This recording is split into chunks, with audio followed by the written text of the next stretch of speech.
ಇಷ್ಟು ಗೊಂದಲ ಆಗೇ ಆಗುತ್ತೆ.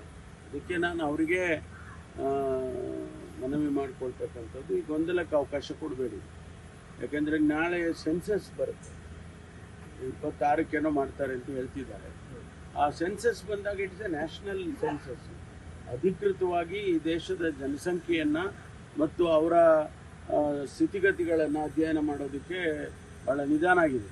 ಆದರೂ ಕೂಡ ಈಗ ಸೆನ್ಸಸ್ ಬಂದಾಗ ಬೇರೆ ಬೇರೆ ರೀತಿಯಲ್ಲಿ ಇನ್ಯಾರೋ ಹೇಳಿಕೆ ಕೊಟ್ಟು ನೀವು ಸೆನ್ಸಸ್ಗೆ ಭಾಗವಹಿಸಬೇಡಿ ಅಂತ ಹೇಳಕ್ಕಾಗಲ್ಲ.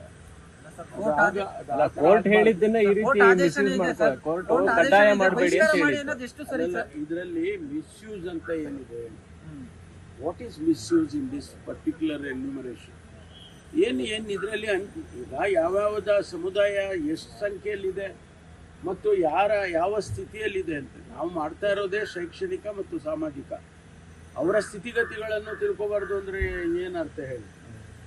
ನಾವು ಮಾಡ್ತಾ ಇರುವಂಥ ಈ ಎಕ್ಸರ್ಸೈಸ್ ಏನಂದರೆ ಭಾಳ ಕ್ಲಿಯರಾಗಿ ಸ್ಪಷ್ಟವಾಗಿ ಹೇಳಿದ್ದೀವಿ, ಶೈಕ್ಷಣಿಕ ಮತ್ತು ಸಾಮಾಜಿಕ. ಅವರ ಸ್ಥಿತಿಗತಿಗಳನ್ನು ತಿಳ್ಕೊಂಡಿರ್ತಾನೆ ನಾವು ಅವ್ರಿಗೇನಾದರೂ ಮಾಡೋಕ್ಕೆ ಸಾಧ್ಯ. ಪ್ರೋಗ್ರಾಮ್ಸ್ ಕೊಡೋದಕ್ಕಾಗಲಿ, ಅವರಿಗೆ ಒಂದಿಷ್ಟು ಅವ್ರನ್ನ ಸಮಾಜದ ಮುಖ್ಯವಾಹಿನಿಗೆ ತರೋಕ್ಕಾಗಲಿ ಮಾಡೋಕ್ಕಾಗುತ್ತೆ. ಮುಂದೆ ಕಂಪ್ಲೀಟ್ನೆಸ್ ಆಗಲ್ಲ ಅಂತ, ಕಂಪ್ಲೀಟ್ ಆಗಲ್ಲ ಅಲ್ಲ. ನಾವು ಅಕ್ಟೋಬರ್ 7th ಗಡುವು ಕೊಟ್ಟಿದ್ದೀವಿ. ಈಗೆಲ್ಲ ನಮ್ಮ ಜಿಲ್ಲೆ ಉದಾಹರಣೆಗೆ 7.5 ಲಕ್ಷ ಫ್ಯಾಮಿಲೀಸ್ ಇದೆ. ಈಗಾಗಲೇ ನಮಗೆ 4 ದಿವಸಕ್ಕೆ ಈಗ ಹತ್ತತ್ರ 2 ಲಕ್ಷ ಆಗಿದೆ. ನಿನ್ನೆನೇ ರಿವ್ಯೂ ಮಾಡಿದೆ ನಾನು. 2 ಲಕ್ಷದವರೆಗೆ ಇದೇನು ಅಕ್ಟೋಬರ್ 7th ಕಂಪ್ಲೀಟ್ ಮಾಡಿ. ಎಸ್.